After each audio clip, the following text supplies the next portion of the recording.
चलिए, good morning to all of you. तो हम लोग क्या पढ़ रहे थे? सॉल्यूशन पढ़ रहे थे, ठीक है ना। सॉल्यूशन में हमने क्या देखा था? Concentration of the solution. आज हम उसी के आगे चल रहे हैं। आज हम लोग क्या पढ़ने वाले हैं? सॉल्युबिलिटी। आज हम लोग क्या पढ़ने वाले हैं? सॉल्युबिलिटी, ठीक है ना। देखो, सॉल्युबिलिटी क्या होता है? The maximum amount of solute. समझो, इधर देखो, सॉल्युबिलिटी पहले समझिए क्या होता है। हमने पानी ले लिया, हाँ, और हमने इस पानी ले लिया कितना? 100 ml। पानी कितना ले लिया? 100 ml। अब इस 100 ml पानी में हम चीनी घोलना चालू करते हैं, ठीक है ना। रूम टेम्परेचर पर, भाई चीनी घोलेंगे तो अपने रूम टेम्परेचर पे इसमें घोलेंगे। जब इसमें चीनी घोलना चालू करते हैं, हमने पहले 1 चम्मच चीनी डाला, आराम से घुल जाएगा। एक और चम्मच डाला, वो भी आराम से घुल गया। 1 चम्मच और डाला, वो भी घुलता जाएगा। एक चम्मच चीनी डालते डालते डालते डालते एक टाइम ऐसा आएगा जब इसमें चीनी घुलना क्या हो जाएगा? बंद हो जाएगा। जब इसमें चीनी घुलना क्या हो जाएगा? बंद हो जाएगा। इस 100 ml वाटर में, या ये कह लीजिए सॉल्वेंट में, हम इसको और क्या कह सकते हैं? सॉल्वेंट में, ठीक है ना। इस 100 ml सॉल्वेंट में मैक्सिमम कितना अमाउंट ऑफ सॉल्यूट डिजॉल्व हो सकता है? That is the solubility. और वो भी किस पे होना चाहिए? At a specific temperature. Room temperature हमारा क्या होता है? कांस्टेंट होता है, हाँ। तो रूम टेम्परेचर कांस्टेंट होने की वजह से टेम्परेचर क्या हो जाएगा? स्पेसिफिक हो जाएगा, ठीक है ना। तो सॉल्युबिलिटी को क्या डिफाइन करेंगे? The maximum amount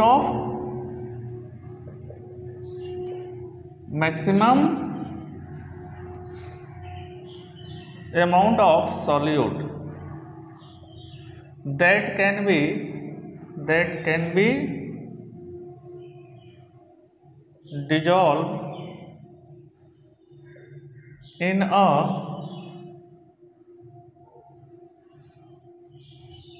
given solvent at a specific temperature.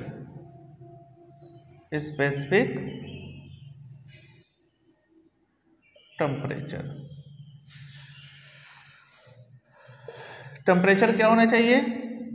Specific. अगर टेम्परेचर घटाएंगे बढ़ाएंगे तो सॉल्युबिलिटी क्या होगी? घटेगी बढ़ेगी। क्लियर है? अच्छा देखो, इस तरह के सॉल्यूशन को बोलते हैं सैचुरेटेड सॉल्यूशन। इस तरह के सॉल्यूशन को क्या बोलते हैं? Saturated solution. सैचुरेटेड सॉल्यूशन क्या होता है? इधर किसी भी सॉल्वेंट में जो मैक्सिमम अमाउंट ऑफ सॉल्यूट है वो क्या हो चुका हो? डिजॉल्व हो चुका हो, ठीक है ना। अब मान लीजिए क्या कि आपको भूख लगा है, बहुत तेज का भूख लगा है, ठीक। आपको अचानक से खाना मिल गया, वो भी आपकी फेवरेट चीज मिल गई, तो आपने रोटी खाना चालू किया, हाँ। रोटी खाना चालू किया, आप 1 रोटी खाए, 2 रोटी खाए, 3 रोटी खाए, 4 रोटी खाए, 5 रोटी खाए। मैक्सिमम कितना आप अपने भूख तक खा सकते हैं, या भूख से 1 रोटी ज़्यादा खा सकते हैं, हाँ। मैक्सिमम जितना खा सकते हैं खा लिया, हाँ। आपकी आत्मा क्या हो गई? तृप्त हो गई, ठीक है ना। That is the saturated condition. Same चीज यहाँ पे क्या होता है कि किसी भी गिवन अमाउंट ऑफ सॉल्वेंट में जितना मैक्सिमम ऑफ सॉल्यूट घुल सकता है, डिजॉल्व हो सकता है, उतना डिजॉल्व हो चुका है। अब इसमें और ज़्यादा डिजॉल्व नहीं हो सकता।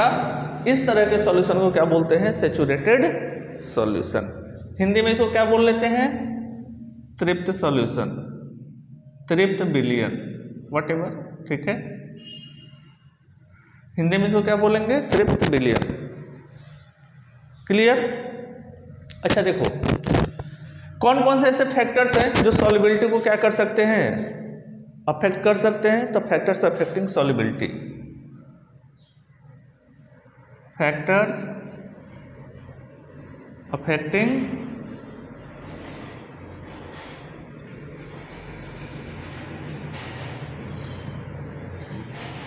सॉल्युबिलिटी, ठीक है ना, ऑफ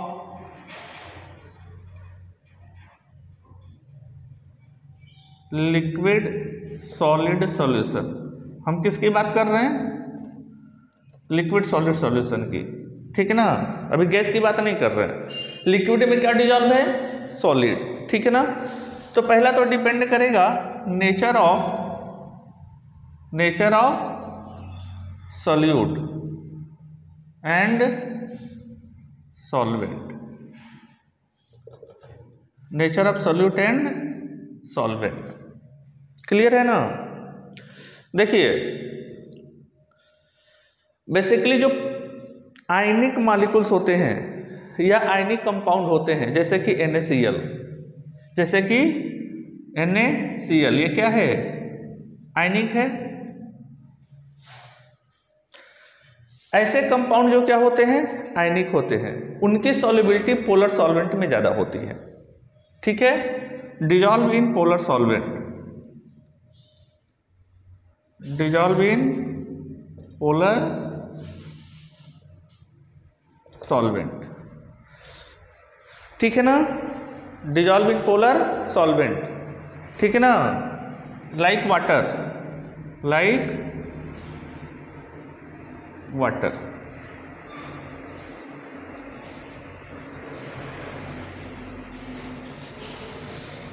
ऐसे मॉलिक्यूल्स जो क्या होते हैं?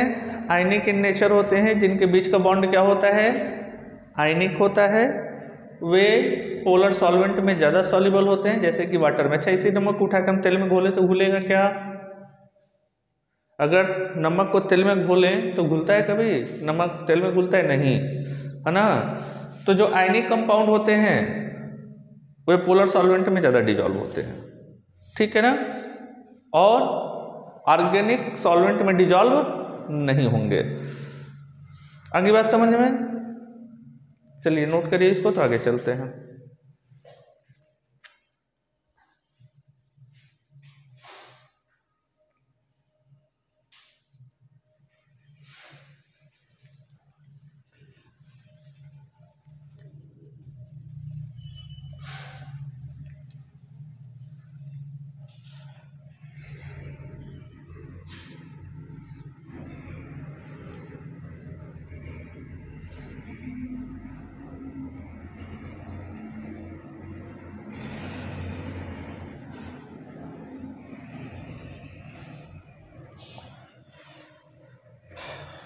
चलिए देखिए, इफेक्ट ऑफ, दूसरा पॉइंट हमारा क्या हो जाएगा? Effect of temperature, effect of temperature. अच्छा, टेम्परेचर की बात करें, ठीक है ना, तो टेम्परेचर बढ़ाने के साथ सॉल्युबिलिटी क्या होती है? बढ़ती है, घट भी सकती है। सॉल्युबिलिटी बढ़ती है और सॉल्युबिलिटी घट भी सकती है, ठीक है ना। कभी कभी आपने देखा होगा बेसिकली मिठाई की दुकान पे, है ना, जो सब क्या करते हैं, जो सीरा बनाते हैं, सीरा बोले तो जो चीनी का वो सॉल्यूशन बनाते हैं ना, जिसमें मीठा वो स्वीट्स को क्या करते हैं? डुबाते हैं, ठीक है ना। तो जब वो सीरा बनाते हैं तो पानी के अंदर चीनी घोलते हैं, चीनी घोलते तो उसमें क्या होता है? पानी कम होता है, चीनी ज़्यादा होता है, वो सैचुरेटेड सॉल्यूशन होता है, ठीक है ना। उसमें और ज़्यादा चीनी घोलने के लिए वो क्या करते हैं? उसको गर्म करते हैं, गर्म करके उसको क्या करते हैं? सीरा बनाते हैं, ठीक है ना। गर्म करने से क्या होता है कि सॉल्युबिलिटी क्या हो जाती है? शुगर की वाटर के अंदर इंक्रीज कर जाती है, ठीक है ना। तो एक बात समझिए कि अगर ऐसा कोई रिएक्शन या ऐसा कोई प्रोसेस जिसमें क्या हो रहा है, अगर कोई किसी सॉल्यूट किसी सॉल्वेंट में डिजॉल्व हो रहा है, और that is a kind of endothermic process. पानी को देखो, ग्लूकोज को अगर वाटर के अंदर डिजॉल्व करे तो ये एंडोथर्मिक प्रोसेस है, उसको डिजॉल्व होने के लिए एनर्जी चाहिए, ठीक है ना। तो ऐसे प्रोसेस जिसमें क्या है? एंडोथर्मिक प्रोसेस है, अगर उसमें टेम्परेचर हम बढ़ाते हैं तो सॉल्युबिलिटी बढ़ेगी। लेकिन अगर प्रोसेस क्या है, एक्सोथर्मिक है, पता चला किसी चीज को पानी में घोल दिए तो उसमें से एनर्जी निकल रही है, यूज नहीं हो रही है, तो ऐसे केस में टेम्परेचर कम करने पर उसकी सॉल्युबिलिटी क्या होती है, बढ़ती है। तो टेम्परेचर के साथ क्या है, टेम्परेचर बढ़ाने पर सॉल्युबिलिटी बढ़ भी सकती है और घट भी सकती है। वो डिपेंड करता है किस पे, कि प्रोसेस कौन सा है, ठीक है ना, एक्सोथर्मिक है कि एंडोथर्मिक है, ठीक है ना। तो for endothermic process,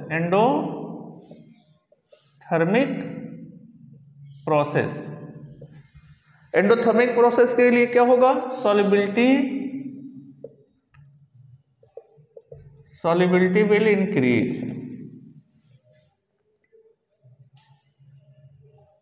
on increasing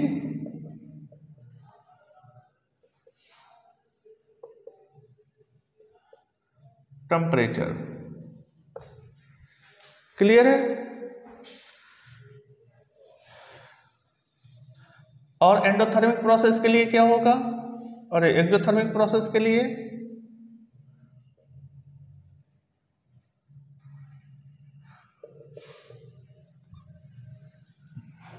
solubility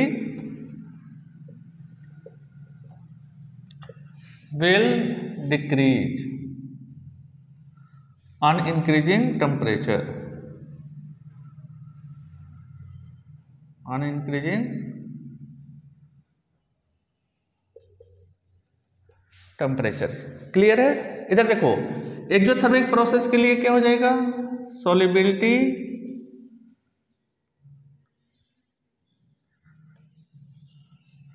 is inversely proportional to temperature. हाँ, टेम्परेचर घटने पर सॉल्युबिलिटी बढ़ेगा, टेम्परेचर बढ़ने पर सॉल्युबिलिटी घटेगा। ये किसके लिए है, एक्सोथर्मिक प्रोसेस के लिए। क्लियर है। बट इसके लिए क्या हो जाएगा, हाँ, सॉल्युबिलिटी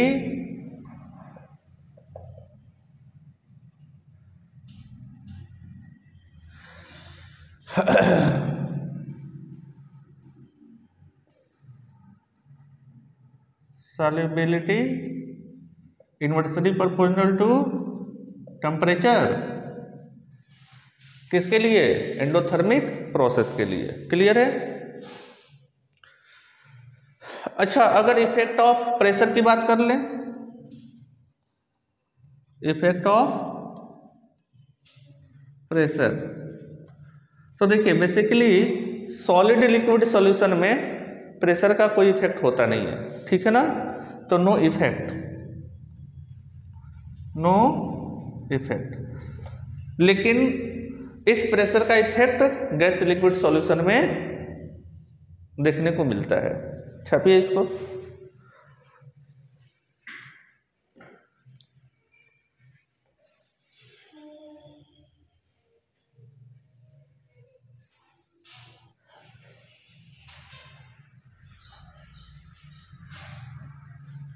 हो गया, हाँ, चलिए देख लीजिए।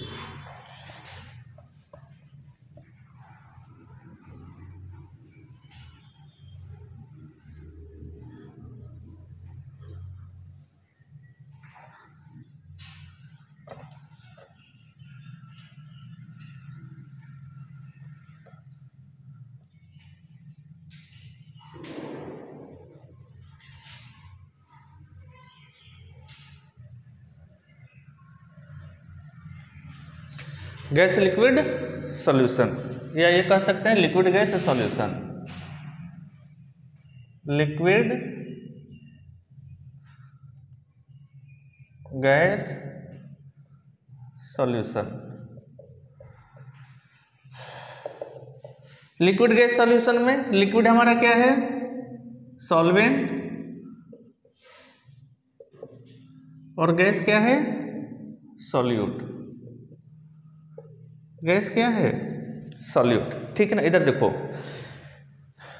जनरली जो होता है किसी भी लिक्विड के अंदर कुछ ना कुछ गैसेस डिजॉल्व जरूर होती हैं, लिक्विड के अंदर कुछ न कुछ गैसेस क्या होती हैं, जरूर डिजॉल्व रहती हैं। जैसे ऑक्सीजन स्मॉल एक्सटेंट में ही क्या होता है, लिक्विड के अंदर डिजॉल्व रहता है वाटर के अंदर, लेकिन होता जरूर है। तभी तो उसके अंदर एक्वेटिक लाइफ्स क्या करती हैं, एग्जिस्ट करती हैं। बोलिए मछलियाँ अगर जिंदा है किसके अंदर, वाटर के अंदर, तो जाहिर सी बात है उसके अंदर कहीं ना कहीं ऑक्सीजन तो होगा। हाँ, बाकी दूसरी गैसेस भी क्या होती हैं, इसके अंदर डिजॉल्व होती हैं। किसके अंदर, लिक्विड के अंदर। अब ऐसे कौन कौन से फैक्टर्स हैं जो किसी भी गैस की सॉल्युबिलिटी को क्या करते हैं, डिसाइड करते हैं, किसके अंदर, लिक्विड के अंदर। क्लियर है। तो सबसे पहला जो है nature of gas he decide करता है, नेचर ऑफ गैस। देखिए ऐसे गैस जो इजीली लिक्विफाइड हो सकते हैं, जिनको आसानी से लिक्विड में कन्वर्ट हम लोग कर सकते हैं, उनकी सॉल्युबिलिटी ज़्यादा होती है लिक्विड के अंदर, in comparison to those gases जो आसानी से लिक्विफाइड नहीं किए जा सकते। क्लियर है। देख लीजिए कार्बन डाइऑक्साइड, उसको आसानी से लिक्विफाइड किया जा सकता है in comparison to the methane. तो कार्बन डाइऑक्साइड की सॉल्युबिलिटी ज़्यादा होगी, मीथेन की कम होगी, है ना। अगर ऑक्सीजन नाइट्रोजन की बात कर लें तो ऑक्सीजन को आसानी से लिक्विफाइड किया जा सकता है एज कंपेयर टू नाइट्रोजन। तो ऑक्सीजन की सॉल्युबिलिटी ज़्यादा होती है, नाइट्रोजन की कम होती है। ठीक है ना। तो डिपेंड करता है नेचर ऑफ गैस पर। ठीक है ना। तो नेचर ऑफ गैस में पहला ही पॉइंट हमारा क्या होने वाला है, the gases which are easily liquefiable are more soluble in water. ठीक है। The gases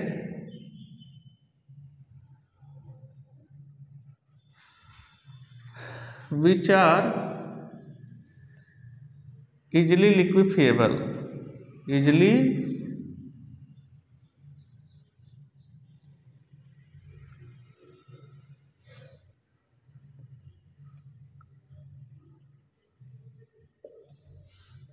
are more soluble, are more soluble।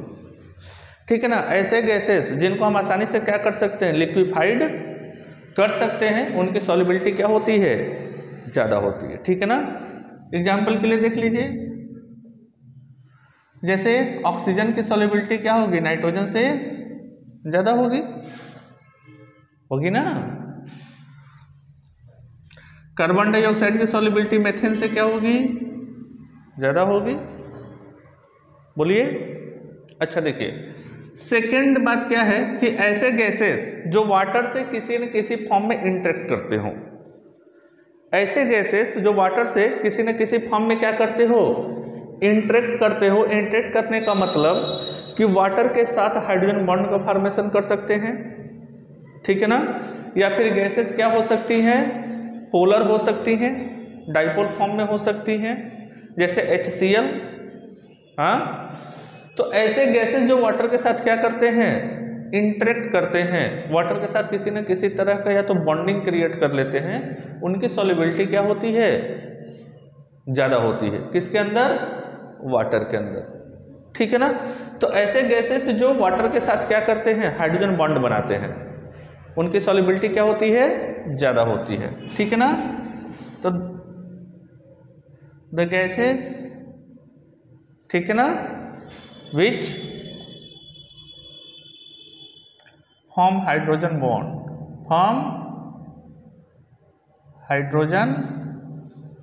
bond किसके साथ, with water,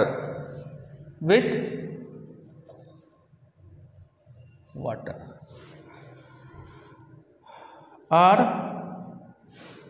more soluble। ठीक है ना। एग्जाम्पल के लिए देख लीजिए, ammonia is more soluble then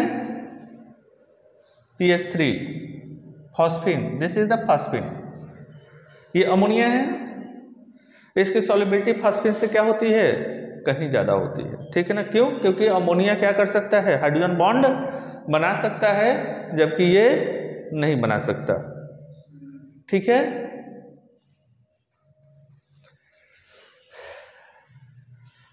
ऐसे गैसेस जो क्या होते हैं, पोलर होते हैं, उनकी भी सॉल्युबिलिटी क्या होती है, ज़्यादा होती है। किसके अंदर, वाटर के अंदर, ठीक है ना, as compare to non polar.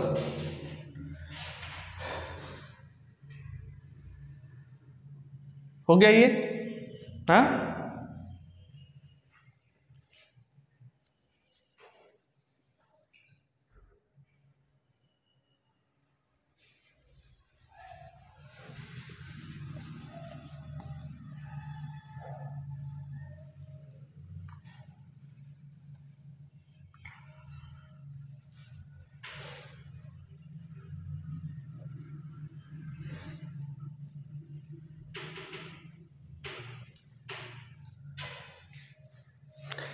चलिए देखते हैं effect of pressure. Effect of pressure,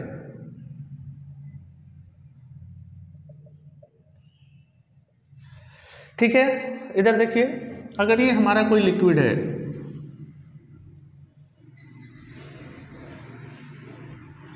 ये लिक्विड है, हाँ, ये लिक्विड का टॉप सरफेस है, बोलिए, ये लिक्विड का टॉप सरफेस है, इसके ऊपर क्या होंगे, गैस के मॉलिक्यूल्स होंगे, बोलिए। एक्चुअली होता क्या है, ये जो गैस के मॉलिक्यूल्स हैं इस लिक्विड के अंदर डिजॉल्व होते रहते हैं, और जो लिक्विड के अंदर गैस के मॉलिक्यूल्स हैं वो क्या होते रहते हैं, बाहर होते रहते हैं, ठीक है ना। यानी गैस के मॉलिक्यूल्स का लिक्विड के अंदर डिजॉल्व होना और लिक्विड से गैस के मॉलिक्यूल्स का बाहर जाना, ये कंटिन्यू क्या होता रहता है, चलता रहता है, ठीक है ना। इस इक्विलिब्रियम सिस्टम में एक तरह का डायनेमिक सेट होता है ना, सॉरी, इस डायनेमिक सिस्टम में एक तरह का इक्विलिब्रियम सेट होता है, ठीक है ना। डायनेमिक सिस्टम का मतलब इस गैस के मॉलिक्यूल्स का इस लिक्विड के अंदर डिजॉल्व होना और गैस के मॉलिक्यूल्स का लिक्विड को छोड़ करके बाहर जाना, ये कंटिन्यूसली चलता रहता है, ठीक है ना। जितने इसके अंदर आते हैं उतने ही टाइम में इसको छोड़ करके बाहर चले जाते हैं, तो एक तरह का क्या सेट हो गया, इक्विलिब्रियम। क्लियर है। हम ये कह सकते हैं इस कंडीशन में कि अब क्या है कि गैस के मॉलिक्यूल्स का इसके अंदर डिजॉल्व होना बंद हो चुका है, हाँ। अब हम एक काम करते हैं कि हम यहाँ पे एक लगा देते हैं पिस्टन। क्या लगा देते हैं, पिस्टन। पिस्टन लगाने के बाद हम इसको ऊपर से प्रेस करना चालू करते हैं, दबाना चालू करते हैं। क्या करते हैं, दबाना चालू करते हैं, यानी हमने इस पे प्रेशर बढ़ाना चालू कर दिया। हमने इस पे क्या किया, प्रेशर बढ़ाना चालू कर दिया, ठीक है ना। जब प्रेशर बढ़ाएंगे तो होगा क्या कि ये गैस के मॉलिक्यूल्स कहाँ चले जाएंगे, कहाँ चले जाएंगे, लिक्विड के अंदर, बोलिए, और इनकी सॉल्युबिलिटी क्या हो जाएगी, बढ़ जाएगी। इनकी सॉल्युबिलिटी तब तक बढ़ी रहेगी जब तक ये प्रेशर मेंटेन रहेगा। इस गैस की सॉल्युबिलिटी इस लिक्विड के अंदर तब तक बढ़ी रहेगी जब तक ऊपर से इस प्रेशर को हम क्या करेंगे, मेंटेन रखेंगे, ठीक है ना। तो हम ये कह सकते हैं कि प्रेशर इंक्रीज करने पर गैस की सॉल्युबिलिटी क्या होती है, बढ़ती है, बढ़ती है ना, हाँ। और इस बात को फर्स्ट टाइम किसने बताया, हेनरीज ने, हेनरी ने, इसलिए हम इसको बोलते हैं हेनरीज लॉ। क्या बोलते हैं, हेनरीज लॉ। तो हेनरी साहब ने क्या बताया, the solubility of gases in liquid is increases on increasing pressure. या ये कह सकते हैं कि प्रेशर जितना ज्यादा होगा किसके ऊपर, लिक्विड के ऊपर, उसकी गैस की सॉल्युबिलिटी उतनी ही क्या होगी, ज्यादा होगी, ठीक है ना। तो हम इसको क्या लिख सकते हैं, the solubility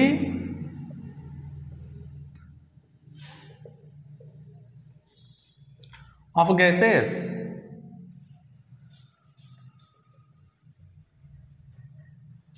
increases on increasing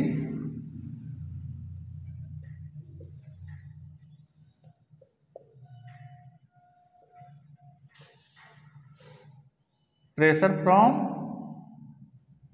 या ऐसे लिख लीजिए over the liquid.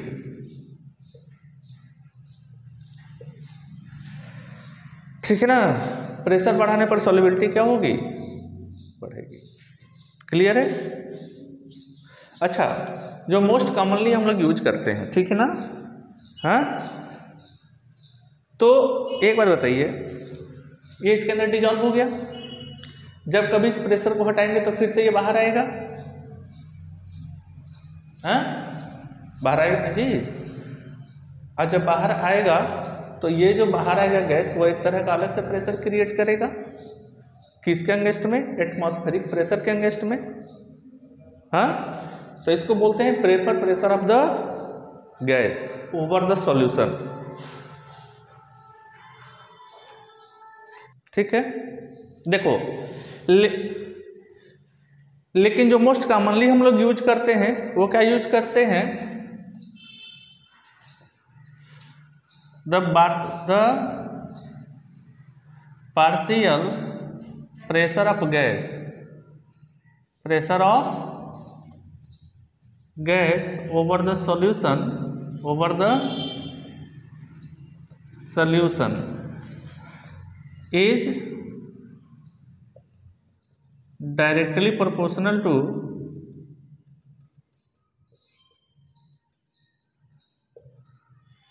mole fraction of gas, mole fraction of gas in solution। ठीक है ना। इधर देखो, मैंने भी क्या बताया, इधर देखिए, इस सॉल्यूशन के अंदर जितना अधिक गैस डिजॉल्व होगा, इस सॉल्यूशन के अंदर जितना अधिक गैस डिजॉल्व हुआ रहेगा, ठीक है ना, इस प्रेशर को हटाने पर उतना ही गैस बाहर निकलेगा। और वो गैस क्या करेगा, एटमॉस्फेरिक प्रेशर के अगेंस्ट में क्या क्रिएट करेगा, एक तरह का अपना प्रेशर। हाँ, that is called the partial vapour pressure of the gas, या partial pressure of the gas. ठीक है ना। अब एक बात बताइए, जितना अधिक इसके अंदर गैस डिजॉल्व होगा उतना अधिक गैस बाहर निकलेगा, उतना अधिक प्रेशर क्रिएट करेगा। हाँ, तो अधिक अमाउंट में गैस का डिजॉल्व होना, अगर इस सॉल्यूशन के अंदर ज्यादा अमाउंट में गैस डिजॉल्व है, हाँ, तो हम ये कह सकते हैं ना कि उसका मोल फ्रैक्शन ज्यादा है किसके अंदर, सॉल्यूशन के अंदर। क्यों, क्योंकि मोल फ्रैक्शन और क्या होता है, अमाउंट ऑफ गैस ही तो होता है। तो हम इसको और क्या लिख सकते हैं, pressure of the gas is directly proportional to mole fraction of the gas in the solution. हाँ, अगर हमें इसको हटाना पड़े तो क्या लगाना पड़ेगा, प्रोपोर्शनलिटी को constant, where P is equal to pressure, P is equal to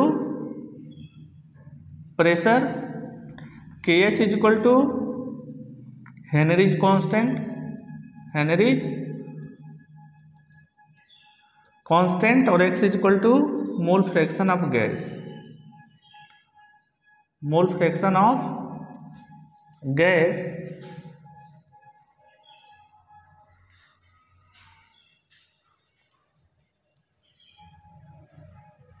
clear है। इधर देखो, अगर इसी को हम लिखना चाहें तो क्या लिख सकते हैं, P is equal to KH। हाँ, अच्छा, मोल फ्रैक्शन क्या होता है, N1/N1 प्लस N2 या N2/N1 प्लस N2। तो हम इसकी जगह क्या लिख सकते हैं, N2/N1 प्लस N2। हाँ, बोलिए, where N2 is equal to number of moles of solute या गैस। ठीक है ना।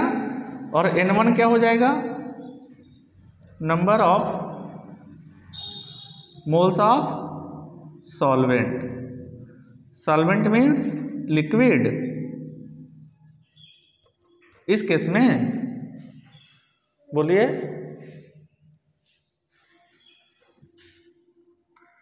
इसको छाप लीजिए तो और आगे बताते हैं इसको।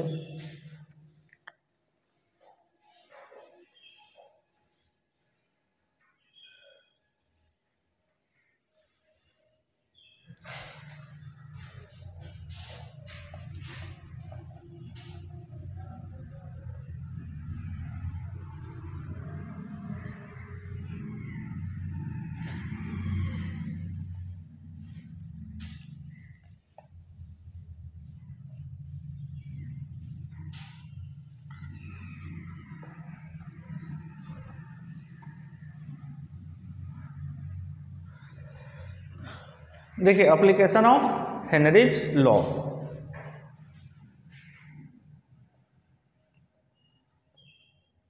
एप्लीकेशन ऑफ हेनरीज लॉ, ठीक है ना। अगर हेनरीज लॉ के एप्लीकेशन की बात करें तो हमारे डेली की लाइफ में बहुत सारे एग्जांपल देखने को मिलते हैं इसके। हाँ, जैसे देखिए जो सॉफ्ट ड्रिंक्स होते हैं, हाँ, कोका कोला, पेप्सी, हाँ, या जिसको एरेटेड ड्रिंक्स भी बोलते हैं। क्या बोलते हैं? एरेटेड ड्रिंक्स, ठीक है। जब कभी उनके ढक्कन को खोलते हैं तो उसमें से क्या होती है? गैस बहुत तेजी के साथ बाहर निकलती है। बोलिए। तो वो जो गैस होती है that was the carbon dioxide, that is the carbon dioxide. और इसको हाई प्रेशर पे हम इसको कहाँ डिजॉल्व करते हैं? हाई प्रेशर लगा करके, मतलब प्रेशर बढ़ा करके, ठीक है। कहाँ डिजॉल्व करते हैं? ड्रिंक्स के अंदर। बोलिए। कार्बन डाइऑक्साइड को हाई प्रेशर लगा के क्या कर दिया? ड्रिंक्स के अंदर हमने बंद कर दिया।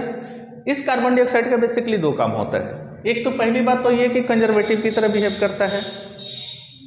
किसकी तरह बिहेव करता है? कंजर्वेटिव की तरह उस ड्रिंक्स को खराब होने से बचाता है। और दूसरा इसका क्या है कि जो सनसनाती हुई टेस्ट होती है किसकी? कोल्ड ड्रिंक्स की, वो इसी कार्बन डाइऑक्साइड की वजह से होती है, ठीक है ना। देखो पहली बात क्या है कि ये बॉटल है किसका? कोल्ड ड्रिंक का। इसमें हमने कार्बन डाइऑक्साइड लगा के भर दिया प्रेशर लगा करके, और इसको ढक्कन से बंद कर दिया। तो जब तक ढक्कन इस पर लगा रहेगा तब तक वो प्रेशर मेंटेन रहेगा। जैसे ही हम ढक्कन खोलेंगे वो प्रेशर क्या हो जाएगा? खत्म हो जाएगा। और जब प्रेशर खत्म हो जाएगा तो गैस उसमें से क्या हो जाएगा? बाहर निकल जाएगा। बोलिए। तो एरेटेड ड्रिंक्स में हम क्या करते हैं? कार्बन डाइऑक्साइड को हाई प्रेशर पे क्या करते हैं? डिजॉल्व करते हैं। हेनरी लॉ का क्या है? एप्लीकेशन है। दूसरी बात क्या है कि अगर हम चले जाए कहाँ? पहाड़ों वगैरह पे, ठीक है ना। तो पहाड़ों पे जाने पर क्या होता है? जैसे जैसे हमारी एटीट्यूड बढ़ता है, क्या बढ़ेगा? एटीट्यूड मीन्स हाइट, ठीक है ना। हाइट बढ़ने के साथ होता क्या है कि एयर का प्रेशर धीरे धीरे कम होने लगता है। बोलिए। और एयर का प्रेशर कम होने की वजह से, ठीक है ना, होता क्या है कि हमारे ब्लड के अंदर ऑक्सीजन सफिशिएंट अमाउंट में डिजॉल्व नहीं हो पाता। क्योंकि अगर प्रेशर कम हो गया तब क्या हो जाएगा? अगर प्रेशर कम हो गया तब क्या हो जाएगा? ऑक्सीजन का सॉल्युबिलिटी हमारे ब्लड के अंदर कम हो जाएगी। और जब ब्लड के अंदर कम हो जाएगी तो पता चला कि हमारे सेल्स को, हमारी बॉडी को सफिशिएंट अमाउंट में ऑक्सीजन की सप्लाई ही नहीं हो रही है। हाँ, इस कंडीशन को बोलते हैं नॉक्सिया। तो प्रेशर कम होने की वजह से हमको किस चीज़ का सामना करना पड़ता है? ब्रीदिंग का, सांस का, ठीक है ना। ऐसा नहीं कि ऑक्सीजन नहीं, ऑक्सीजन है लेकिन हमारे ब्लड के अंदर डिजॉल्व भी नहीं हो पाता है क्योंकि ऊपर एयर का प्रेशर क्या है? कम है, ठीक है ना।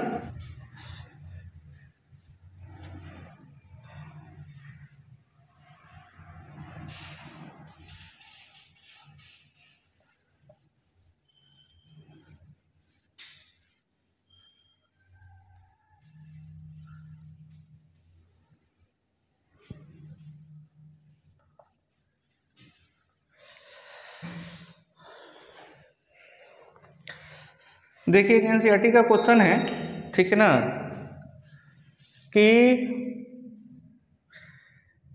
H2S is a toxic gas, H2S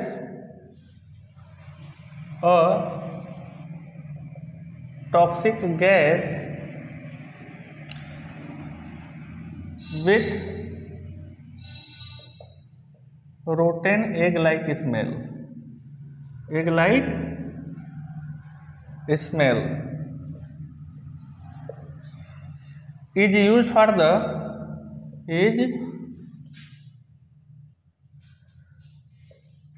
used for the qualitative analysis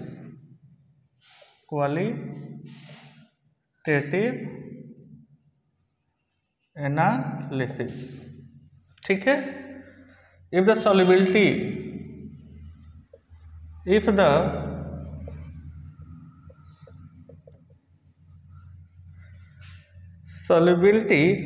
of H2S in water is 0.195 molar, calculate Henry's constant. Calculate Henry's constant.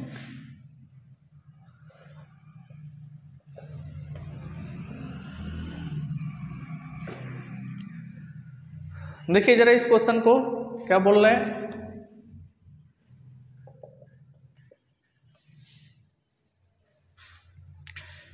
कि H2S गैस है, ठीक है ना, जिसकी सॉल्युबिलिटी कितनी है, सॉल्युबिलिटी इसकी है 0.195 मोलल। क्या है ये, मोलल, यानी मोल पर लीटर। ठीक है ना। अब मोलल का मतलब समझिए कि मान लीजिए मोलैलिटी का क्या कॉन्सेप्ट होता है कि 1 kg वाटर के अंदर कितना अमाउंट ऑफ क्या डिजॉल्व है, सॉल्यूट। तो 0.195 मोलल होने का मतलब कि 1 kg वाटर में कितना डिजॉल्व है solute, 0.195। That is the number of moles of solute, that is the number of moles of solute. Clear है।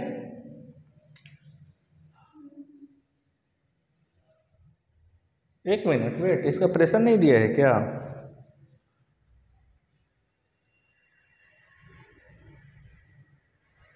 अच्छा सॉरी, एसटीपी है ना, सॉल्युबिलिटी एट एसटीपी, यहाँ करिए at STP, standard temperature and pressure. तो प्रेशर आपका कितना हो जाएगा 1 atm, 1 atm में कितना होता है 10⁵ पास्कल। क्लियर है। चलो देखो, तो आपको यहाँ से क्या मिल गया, this one is the N2, ये गैस का क्या है नंबर ऑफ मोल्स है, हाँ। N1 कितना हो जाएगा, तो N1 के लिए क्या लिखेंगे W1/M1, हाँ। और ये नंबर ऑफ मोल्स ऑफ क्या है solvent, number of moles of solvent W1/M1। W1 कितना है 1 kg, इसको ग्राम में चेंज करेंगे तो 1000 ग्राम अपॉन वाटर। वाटर का मोलर मास कितना होता है 18, यानी 55.55। अच्छा देखो, अभी हेनरीज लॉ से हमने पढ़ा, फ्रॉम हेनरीज लॉ, क्या बोलता है हेनरीज लॉ कि pressure is equal to KH into X. अच्छा, P is equal to KH into X की जगह हम क्या लिख सकते हैं N2/N1 प्लस N2, हाँ। अच्छा देखो, अगर N1 की वैल्यू N2 के कंपैरिजन में बहुत बड़ा है, N1 की वैल्यू N2 की कंपैरिजन में क्या है बहुत बड़ा है, तो हम N2 को नेग्लेक्ट करके छोड़ सकते हैं, ठीक है ना। If N2 is very very less than N1, N2 is very very less than N1, यानी N1 बहुत बड़ा है, N2 बहुत छोटा है, तो क्या हो जाएगा, चलो यहाँ सॉल्व कर देते हैं। तो लगभग N1 plus N2 is equal to कितना रहेगा, N1 के इक्वल ही तो रहेगा लगभग। अब देखो यहाँ पे क्या हो जाएगा, KH इज इक्वल टू, यह N1 ऊपर आ गया, तो P इंटू N1 अपान ये क्या आ जाएगा अपान N2। बोलो प्रेशर कितना है 10⁵ पास्कल, N1 की वैल्यू कितनी है 55.55, बोलो। और इधर देखो, और N2 की वैल्यू कितनी है सॉल्यूट की? 0.195। इसको सॉल्व कर लीजिएगा, आंसर आ जाएगा। छापिए।